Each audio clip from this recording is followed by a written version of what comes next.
اللہ تبارک و تعالیٰ نے ہمارے نبی حضرت محمد رسول اللہ صلی اللہ علیہ وسلم کو نبی بنا کر بھیجا اور نبیوں کا نبی بنا کر بھیجا، تمام نبیوں کا امام بنا کر بھیجا۔ اللہ کے نبی صلی اللہ علیہ وسلم تمام نبیوں کے امام بھی ہیں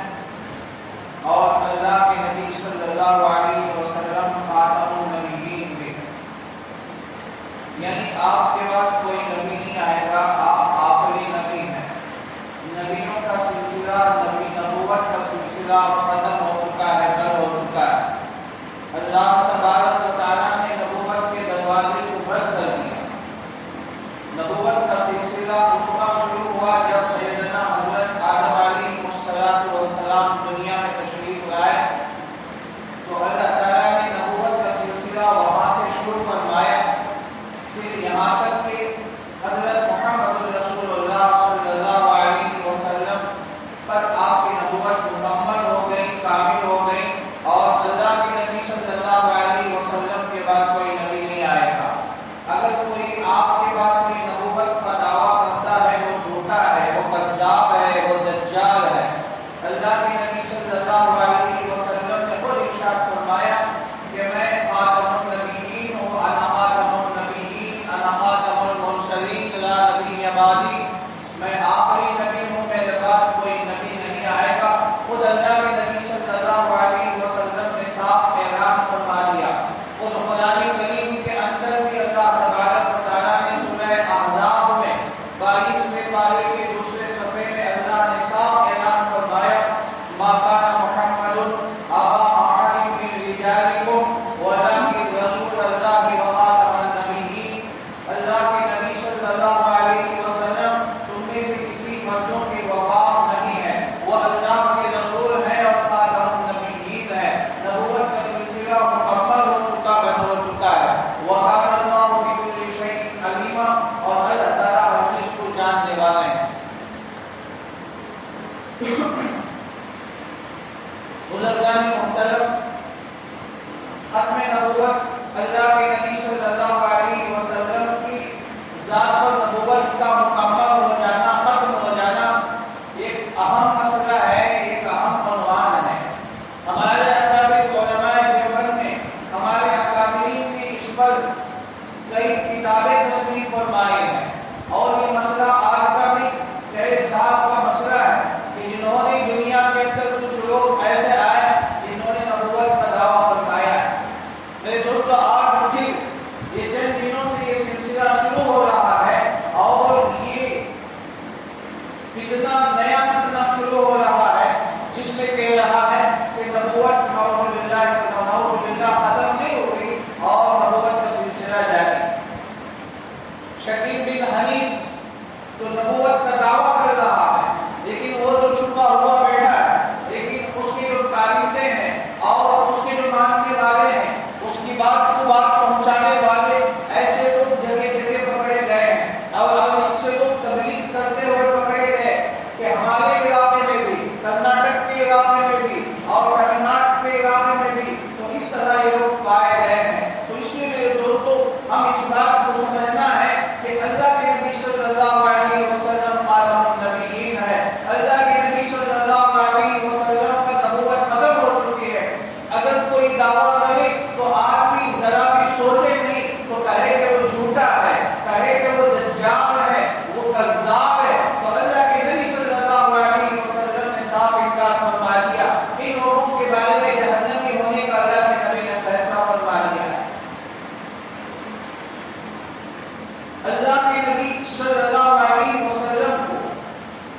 اللہ نے معجزات عطا فرمائے۔ میں تھوڑا پیچھے سے آپ کو بات سمجھاتے ہوئے انشاءاللہ آگے بات بڑھاؤں گا۔ ہم اس بات کو سمجھیں، اللہ کے نبی صلی اللہ علیہ وسلم کو اللہ تعالیٰ نے جو معجزات عطا فرمائے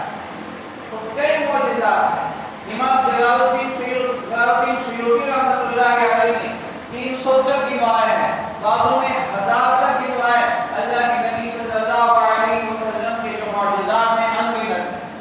ان میں چند معجزات ایسے ہیں جو بڑے بڑے معجزات ہیں۔ اور پھر علامہ فخر عالم میرٹھی رحمۃ اللہ علیہ ترجمان السنہ کے اندر فرمایا کہ کچھ معجزات ایسے ہیں جو آج بھی باقی ہیں۔ اللہ کے نبی صلی اللہ علیہ وسلم کا تو انتقال ہو چکا، اللہ کے نبی صلی اللہ علیہ وسلم کا تو وصال ہو چکا، اللہ کے نبی صلی اللہ علیہ وسلم کا عطا فرما گئے، لیکن چند معجزات ایسے ہیں جو ابھی تک باقی ہیں اور قیامت تک انشاءاللہ یہ آپ کا معجزہ باقی رہے گا۔ ان معجزات میں سے ایک بڑا معجزہ یہ ہے کہ وہ قرآن کریم ہے۔ اللہ تبارک و تعالیٰ نے آپ کو جو قرآن عطا فرمایا، آپ کی سینے پر قرآن کو نازل فرمایا، تو قرآن اس وقت بھی معجزہ تھا، آج بھی معجزہ ہے اور قیامت تک کے لیے معجزہ ہے۔ اللہ تعالیٰ نے اس قرآن کو معجز فرمایا، اللہ نے قرآن آپ کے سینے پہ نازل فرمایا، تو قرآن بھی تو آج اس طرح اس دن بھی باقی تھا، آج بھی باقی ہے اور قیامت تک باقی رہے گا۔ یہی سب سے بڑا معجزہ ہے کہ قرآن کریم کو مٹانے والوں نے کوششیں کی ہیں، قرآن کریم کے آیتوں کو بدلانے کی کوششیں کی ہیں۔ خدا کی قسم پورا قرآن نہ صحیح، پورا قرآن نہیں، بلکہ قرآن کریم کی ایک سورت، بلکہ قرآن کریم کی ایک آیت، بلکہ قرآن کریم کا ایک لفظ، بلکہ قرآن کریم کا لفظ کا ایک نقطہ بھی آگے پیچھے نہیں ہو سکتا ہے۔ قرآن کریم کے اندر جو نقطہ اوپر ہے اس نقطے کو نیچے بھی نہیں کر سکتے، جو نقطہ نیچے اسے اوپر بھی نہیں کر سکتے۔ یہ قرآن کریم کا یہ معجزہ ہے۔ اللہ تبارک و تعالیٰ نے اس دن بھی اسے باقی رکھا، آج بھی باقی ہے اور قیامت تک انشاءاللہ یہ قرآن باقی رہے گا۔ یہ اللہ کے نبی صلی اللہ علیہ وسلم کا معجزہ ہے۔ تو اس میں تو ہم بار بار اس کی تفصیلیں ہم سنتے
جسے حضرت عائشہ صدیقہ رضی اللہ عنہا فرماتی ہیں،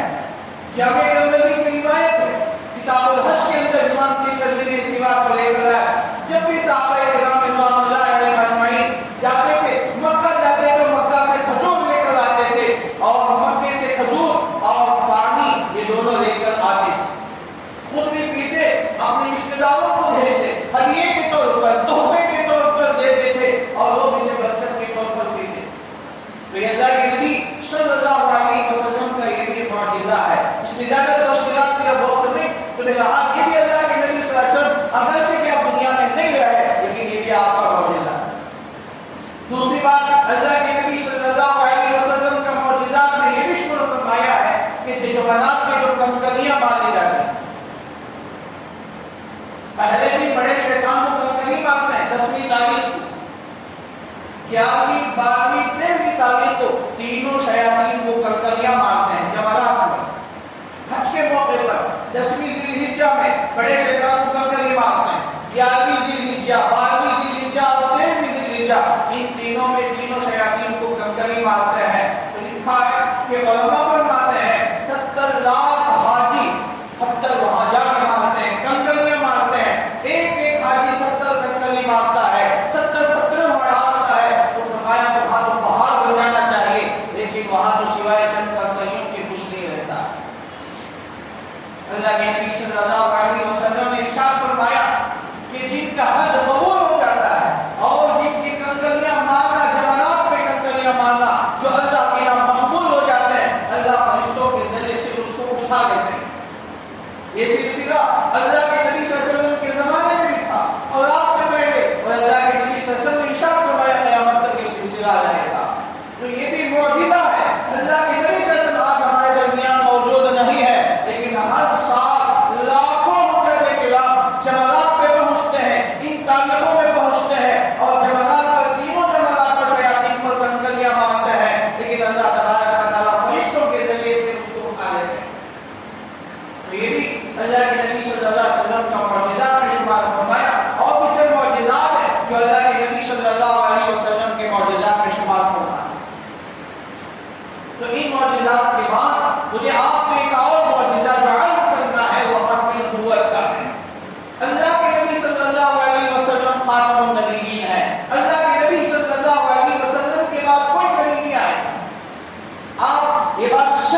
اسے میں دوستو حدیث کے اندر اللہ کے نبی صلی اللہ علیہ وسلم نے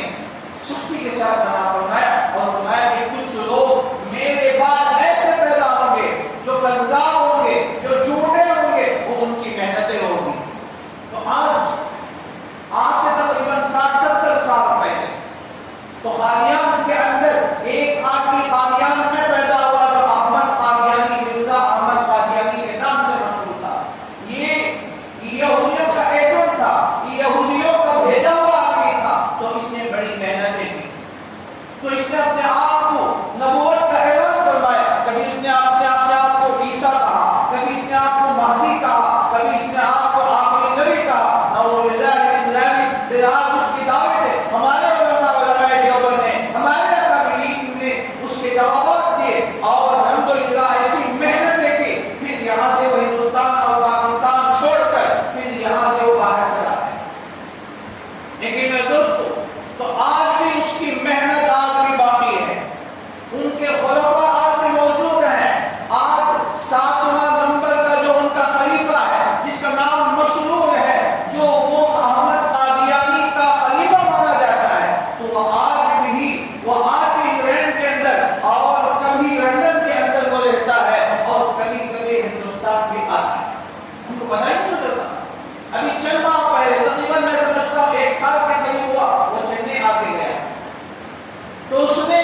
اگرچہ وہ ہندوستان میں نہیں رہا، پاکستان میں نہیں رہا، لیکن وہ لندن میں رہتا ہے اور کبھی انگلینڈ میں رہتا ہے اور کبھی فرانس رہتا ہے، لیکن اس کی پوری محنت اور اس کا جو پورا سلسلہ پوری دنیا میں پھیلا ہوا ہے۔ انٹرنیٹ کے ذریعے سے ہمارے نوجوان اس طرح بہت رہے ہیں اور ان کا انٹرنیٹ جو چلتا ہے وہ عشاء کے بعد ہوتا ہے۔ عشاء کے بعد تقریباً اس کی مجلس 1 گھنٹے کی یا 50 منٹ کی ہوتی ہے، تو جس میں پوری دنیا کے نوجوان اس کے اندر ہی جو اپنا بتایا ہوا ہوتا ہے اور وہ اپنا تبلیغ پھیلا ہے۔ الحمدللہ ہمارے علماء اس کا بھی تعاقب کر رہے ہیں۔ جو علماء انٹرنیٹ کو اچھی طرح جانتے ہیں، اس کو چلانا اچھی طرح جانتے ہیں، ایسے ہمارے علماء باقاعدہ اس کا تعاقب کرتے ہیں اور اس کے جوابات دیتے ہیں۔ تو مجھے بتانا ہے میرے دوستو، آج یہ غفلت کا زمانہ نہیں، یہ ہم غفلت میں رہنے کا وقت نہیں۔ تو ہم تو یہاں اعلان کے ساتھ ہیں، ہم ان فتنوں کا ہمیں کوئی معلوم بھی نہیں، اطلاع بھی نہیں، لیکن میرے دوستو اس غفلت سے ہم بے خبر نہیں رہنا چاہتے۔ تو یہ وہ لوگ، اس میں سب سے پہلے ان لوگوں کو چنا جاتا ہے، ان لوگوں کو نیچے بھیجا جاتا ہے کہ جو ہمارے کالج کے اسٹوڈنٹ ہوتے ہیں، جو +1 +2 کے طلبہ ہوتے ہیں، ان لوگوں کو رقبہ بنایا جاتا ہے۔ آپ پوچھیں کہ ان لوگ کیسے تعارف کرتے ہیں، ان لوگوں کا ایسے نیٹورک کیسے پیدا ہوتا ہے؟ تو یہ لوگ جو کام کرتے ہیں تو اس کے اندر انہوں نے ایک جماعت بنائی ہے۔ تو وہ جماعت کی جو افراد ایسے ہوتے ہیں جو بڑے زبان کے بڑے ماہر ہوتے ہیں، یعنی زبان کی بڑی میٹھی ہوتی ہے، بولنے کا سلیقہ، بولنے کا ڈھنگ، کسی کو اپنے باتوں میں کیچ کرنا، کسی کو اپنے باتوں کے اندر لینا، ان کو بڑا اچھا سلیقہ آتا ہے۔ ایسے نوجوانوں کی ایک ٹیم ایک ورک اس کام کر رہے ہیں۔ اب یہ لوگ کرتے کیسے ہیں کہ یہ لوگ جو فون کے نمبرز ہیں تو فون کے نمبرز میں نوجوانوں کے نمبروں کو اٹھاتے ہیں، جو 15 سال، جو 18 سے 20 سال 25 سال تک کے نوجوان ہوتے ہیں، ان لوگوں کے نمبر کو ڈالتے ہیں، پھر اس کے بعد ان کو کال کرتے ہیں۔ کال آتا ہے، نیا کال آتا ہے، تو ہم کوئی نیا کال جب آتا ہے، مس کال آتا ہے، تو ہم بڑے متمنی ہوتے ہیں کہ اس کا کال ہوگا، نیا نمبر ہے، یہ تو انڈیا کا نمبر نہیں ہے، تو باہر کا نمبر ہے، تو آدمی بات کرنے کا شوقین ہوتا ہے۔ تو پھر اس کے بعد خدا نہ کرے اللہ حفاظت فرمائے کہ اس طرح سے تعلقات بڑھتے ہیں۔ تو اس کے بعد جب فون پھر دوبارہ کرتے ہیں یا فون پر جب اسے گفتگو ہوتی ہے تو شروع میں تو وہ بہت ہی اچھے انداز سے بات کرتے ہیں، پتہ بھی نہیں چلتا، آپ کو اس کا بھلا بھی نہیں لگے گی یہ کون بات کر رہا ہے، اس کے پیچھے اس کا کیا مقصد ہے، یہ بات کیوں کر رہا ہے۔ پہلے تو وہ آپ کی بڑے خواہی کرے گا، بڑے ہمدردی کرے گا، پوچھے گا کہ آپ تو ماشاءاللہ جوان ہیں، آپ تو بڑے ہینڈسم ہیں، آپ تو بڑے اچھے ہیں، اور آپ نے تو اتنی ڈگریاں لے ہیں، آپ تو یہ پڑھے ہوئے ہیں، کیونکہ آپ کو ابھی تک نوکری نہیں ملی۔ یہ خیر خواہ، کوئی باپ بھی اتنا خیر خواہ نہیں بن سکتا، کوئی ماں بھی اتنی خیر خواہ نہیں بن سکتی، وہ اپنے باپ سے زیادہ، اس کی ماں سے زیادہ خیر خواہ بن کر اس طرح گفتگو کرے گا اور کہے گا کہ کیا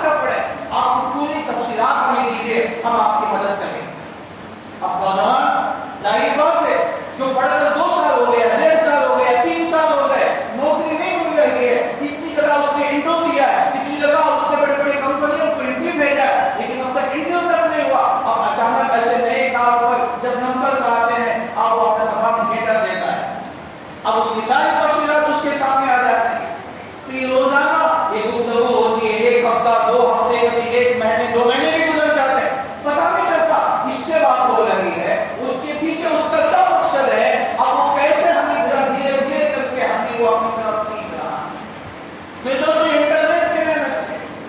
تو آج ان لوگوں نے انگلینڈ کے اندر بیٹھ کر، لندن کے اندر بیٹھ کر وہ لوگ اس طرح نیٹ ورک اپنا پھیلا کر اس طرح نوجوانوں کو لقمہ بنا، خصوصاً ہمارا یہ جو ایسٹ انڈیا تو ادھر کے ہندوستان میں، ہندوستان، پاکستان اور بنگلہ دیش، ان لوگوں کو زیادہ تر یہ وہ اس طرح لقمہ بناتے ہیں۔ تو اس طرح اللہ معاف فرمائے، ہمارے علماء نے فرمایا کہ ہزاروں نوجوان اس طرح ان کے محل میں آتے ہیں۔ اب اس کے بعد وہ ان کو اس طرح کر کے اس کے بعد ان کو نوکری دیتے ہیں یا جاب دیتے ہیں یا اس طرح کے ان کے اکاؤنٹ میں کچھ پیسے ڈالتے ہیں یا اس طرح کے ان کی کوئی مدد کرتے ہیں یا ان کے والد یا ان کی ماں یا ان کے قریبی رشتے دار کوئی بیمار ہے تو اس کے لیے وہ ہسپتال کا خرچ اٹھاتے ہیں۔ تو اس طرح کی ہمدردیاں، خیرخواہیاں بڑھتی بڑھتی اس کے بعد وہ چند کتابیں بھیجتے ہیں کہ بیٹے یہ کتاب آپ پڑھیں، آپ یہ پڑھتے رہیں، اس کا مطالعہ کرتے رہیں۔ تو یہ اس طرح دھیرے دھیرے اس طرح آج نوجوان ہمارے بہتر پتہ بھی نہیں چلا، ماں باپ کو خود پتہ ہے کہ بیٹا تو ماشاءاللہ نوجوان بیٹا ہے تو اس کے لیے ہم نے ایک کمرہ اس کے لیے ہم نے دے دیا، اب رات بھر وہ انٹرنیٹ کے اندر رہتا ہے اور اس طرح کے لوگوں سے ان کو گفتگو، اس طرح کے لوگوں سے ان سے ملاقات ہوتی رہتی، غائبانہ ملاقات ہوتے رہتے، محبتیں بڑھتی چلی جاتی ہیں، ہمدردیاں بڑھتی چلی جاتی ہے، اور دھیرے دھیرے تو انسان ان کا لقمہ بنتا چلا جاتا ہے، بلکہ بن چکے ہیں، ابھی ہم غفلت میں پڑے ہیں، پتہ نہیں۔ اس سے میرے دوستو یہ جو خطرناک سلسلہ آج انٹرنیٹ کے ذریعے سے قادیانیت کو پھیلایا جا رہا ہے، ختم نبوت پر ڈالا جا رہا ہے اور یہ بتایا جا رہا ہے کہ نبوت کا سلسلہ بند نہیں ہوا، پھر نبی آ سکتے ہیں، ہم کہتے ہیں کہ عیسیٰ آئیں گے، ہماری کتابوں میں لکھا ہوا ہے امام مہدی آئیں گے، حضرت عیسیٰ بھی آئیں گے، یہ تو حدیث کے اندر ثابت ہے، یہ تو حدیث موجود ہے۔ اب نوجوان کو اس طرح بہکایا جاتا ہے، نوجوان کو اس طرح سمجھایا جاتا ہے جب مہدی آئیں گے یا جب عیسیٰ آئیں گے تو محمد ایک نبی بھی آ سکتا ہے، ایک نیا نبی بھی آ سکتا ہے، نبوت کا سلسلہ کیسے بند ہو جائے؟ نعوذ باللہ من ذلک۔ اس طرح ہمارے نوجوان جن کے پاس کوئی علم نہیں ہوتا تو ان کو اس طرح سے بہکایا جا رہا ہے۔ میرے دوستو انشاءاللہ یہ عنوان ابھی آگے آئندہ چلے گا، تو اس لیے تو میں آپ کے سامنے عرض کرنا مجھے مقصود ہے کہ میرے دوستو ماں باپ کی ذمہ داری بہت بڑھ جاتی ہے کہ ماں باپ اپنے خصوصاً نوجوان بچے بچیوں کی بہت زیادہ حق پائے۔ تو اس لیے ہمارے علماء نے ایک بات، ہمارے علماء کے سامنے بات آئے کہ ہمیں مشورے میں بات آئے کہ ہم باپ ہیں تو ماں باپ اپنے بچوں کو اپنا خلیل کر کے رکھیں، ایک خیر خواہ، ایک ہمدرد، ایک دوست کی شکل میں بچوں کے ساتھ مل کر۔ تو عام طور سے ہوتا ہے باپ ہوتا ہے تو بڑے لوگ کے ساتھ ہوتا ہے کہ باپ کوئی بیٹا ہے، وہ دور بیٹے کا بات کرے گا بس اور اس کی ضرورت پوری ہو جائے۔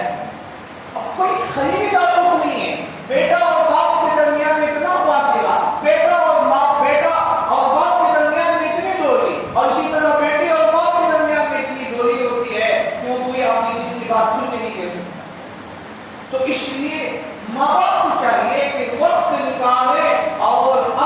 اپنے بچوں کے ساتھ بیٹھے وقت گزاریں،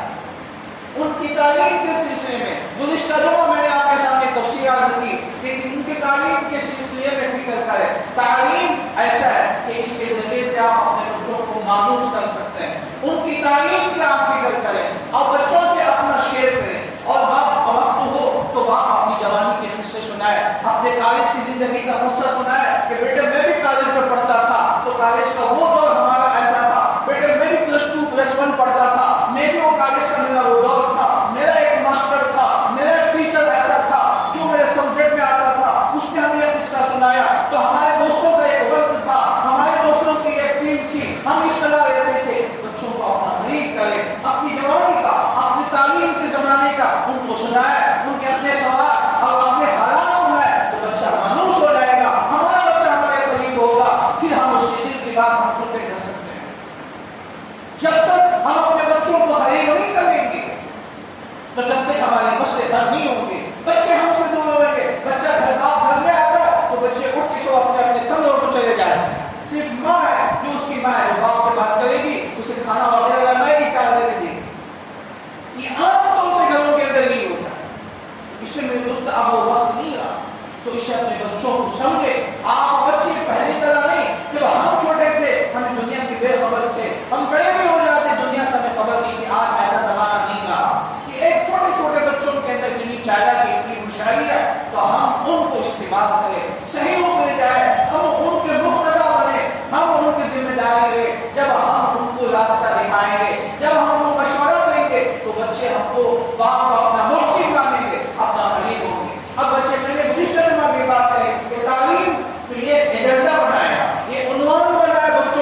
قصہ سنائے، کوئی واقعہ سنائے، کوئی ہنسنے والی بات ایک دو کہیں تاکہ بچہ بھی ہنسے بھی ہنستے رہے، پھر آپ باقی بھی چیک کرتے رہے، اس کا حول بھی چیک کرتے رہے، پھر آپ اسے رائے دیں بیٹا تو اچھا پڑھتے ہو ماشاءاللہ، اور زیادہ آپ ترقی کر سکتے ہیں، آپ کو جتنے نمبر کا آپ کے مارک اتنے اچھے آئے تو اور زیادہ آپ ترقی کر سکتے ہیں۔ ان کی ہمت اللہ ہی کرتے رہے کرتے ہیں۔ جب دشمن ہزاروں میل بیٹھ کے وہ ہمارے بچوں کو لقمہ بنا سکتا ہے، ہم اتنے قریب رہ کر ہم اتنی دور ہو گئے اپنے بچوں سے۔ کتنا افسوس کی بات ہے کہ ہزاروں میل بیٹھ کر دشمن آج ہمارے نوجوانوں کو لقمہ بنا رہا ہے انٹرنیٹ کے ذریعے سے، ایک گھر کے اندر رہ کر، ایک چھت کے نیچے رہ کر، باپ بیٹوں کے درمیان اتنی دوریاں، اتنے فاصلے، باپ بیٹے کے درمیان، ماں بیٹے کے درمیان اتنی دوریاں، اتنے فاصلے ہم نے کیسے بنائے؟ اس لیے ہم تعلیم کا عنوان لے کر ان کی نمازوں کے بارے میں، ان کے دین کے بارے میں، ان کی کتابوں کے بارے میں لے کر، اس لیے کہ سب سے جو اصلی تعلیم ہے، جو اسکول کی تعلیم ہے، آپ اسے عنوان لے کر بیٹھیں گے، اس کے ذریعے سے آپ بچوں کو نماز کی تلقین بھی دیں گے، بیٹے آپ اتنا سب کرتے ہیں اتنا اچھا، لیکن نماز پابندی سے کیوں نہیں پڑھتے؟ نماز کو تاخیر سے کیوں آتے ہیں؟ نماز آپ یہاں تو نہیں پڑھتے ہمارے محلے کی مسجد میں، کہیں دوسری مسجد میں جاتے ہوں گے، یہ مت ہے کہ تم نماز نہیں پڑھتے ہو، ڈانٹنا مت، بلکہ ان کی سزا انداز دو، تو ہو سکتا ہے یہ مسجد نظر نہیں آتے، ہو سکتا ہے تم مرکز میں جا کے نماز پڑھتے ہو سکتا ہے تم مسجد تنوین میں جا کے نماز پڑھتے ہو، یہاں تو نظر نہیں آتے، اور بچہ اندر شرمندہ ہو جائے گا، جواب نہیں دے سکے گا، بس بیٹے کہے کہ ہماری مسجد یہ قریب ہے، آپ جا کے نماز پڑھیں، میں بھی یہی نماز کو جاتا، تم بھی یہی نماز پڑھ، یہ نماز کو دینے کی، نماز دعوت دینے کا ایک طریقہ، اپنے بچوں کو قریب کرنے کا طریقہ، میرے دوستو ہم لوگ بدلے، ہم انداز بدلے، گفتگو بدلے، بچوں کی دلوں کو موڑ لے، پھر دیکھیے آپ کا بچہ آپ کا غلام بن جائے،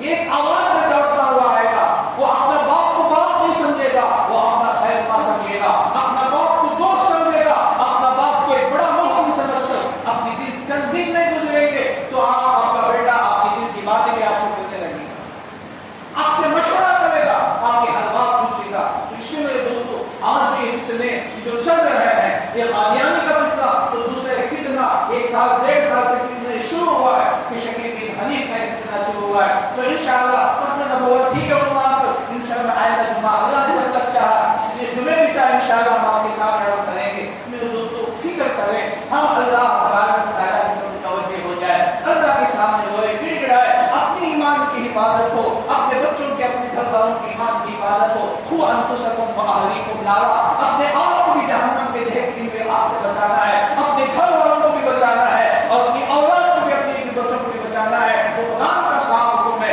اسے جہاں ہم اپنی فکر کرتے ہیں تو اپنے گھر والوں کی بھی سب سے پہلے ہم فکر کریں۔ وَأَنذِرْ عَشِيرَتَكَ الْأَقْرَبِينَ، اللہ تعالیٰ سے دعا کیجیے کہ اللہ تعالیٰ مجھے آپ تمام کو سنی باتوں سے زیادہ عمل کرنے کی توفیق عطا فرمائے۔ اللہ تعالیٰ ہمیں قادیانی کے فتنوں سے، اس طرح کے فتنوں سے اللہ ہماری